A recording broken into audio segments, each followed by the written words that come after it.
নমস্কার বন্ধুরা, নতুন একটা রেসিপি নিয়ে চলে আসলাম। এখান থেকে আমি সাবিলকা মাছ নিয়েছি। আপনারা কি বলেন আমি জানি না। সাবিলকা মাছটা ভালো করে ধুয়ে নিয়েছি। আমি মিক্সিতে সর্ষে দিয়ে দিলাম, পেঁয়াজ কুচি দিয়ে দিলাম, কাঁচা লঙ্কা দিয়ে দেবো। এবার ভালো করে ব্লেন্ড করে কড়াইতে আমি তেল গরম করে পেঁয়াজ কুচিগুলি দিয়ে দেবো। পেঁয়াজগুলি ভালো করে লাল করে ভেজে নেব। আমি আজকে উনুনে রান্না করছি। এখানে মাছগুলো নুন হলুদ দিয়ে মাখিয়ে নিলাম। দুটো কাঁচা লঙ্কাও দিয়ে দেবো। এবার পেঁয়াজটা আমার লাল হয়ে গেছে।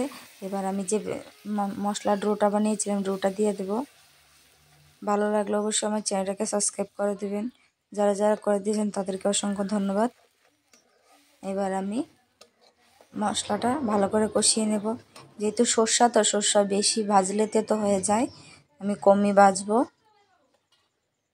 এবার আমি মাছগুলো নুন হলুদ দিয়ে মাখিয়ে রেখেছিলাম, ওটা আমি দিয়ে দেব।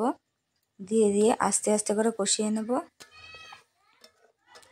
যারা সাবিলকা মাছ সর্ষা দিয়ে ট্রাই করেননি, আমি বলবো একবার অবশ্যই ট্রাই করবেন। খুব টেস্টি হয়। দেখুন আমার মশলাটা কষানো হয়ে গেছে। এবার আমি পরিমাণ মতো জল দিয়ে দেব। জল দিয়ে ভালো করে জলটা সেদ্ধ করে নেব। সেদ্ধ করে নামিয়ে নিলে হয়ে গেল আমার সাবিলকা মাছের সর্ষা দিয়ে তরকারি। অবশ্যই একবার ট্রাই করবেন। আমার সঙ্গে থাকার জন্য অনেক অনেক ধন্যবাদ।